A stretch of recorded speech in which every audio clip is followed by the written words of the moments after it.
जय मसीह की भाई और बहनों, अगर आपको मेरा वीडियो पसंद है तो एक लाइक करके मुझे सपोर्ट करिए भाई लोग। और हाँ, चैनल को सब्सक्राइब करना भूले।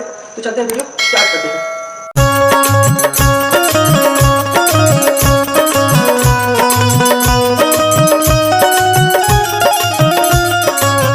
आवेला ना नींद चैना, दुख से बानी दबाइल हो, ना जाने का भइल बा हमके, बुरा समैया बाइल हो।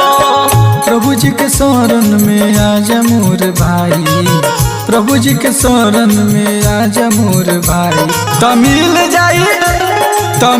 जाई सुना हो तो के चंगाई, तमिल जाई सुना हो तो के चंगाई।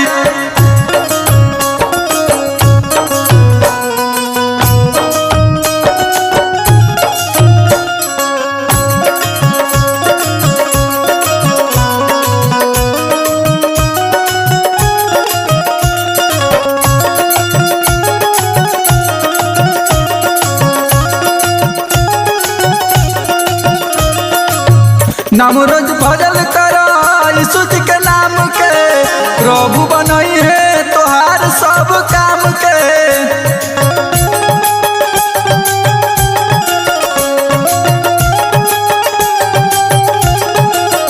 नाम रोज भजल करो यीशु जी के नाम के, प्रभु बनई है तोहार सब काम के। प्रभु के वचन में भैया दवाई, प्रभु के वचन में भैया दवाई। तमिल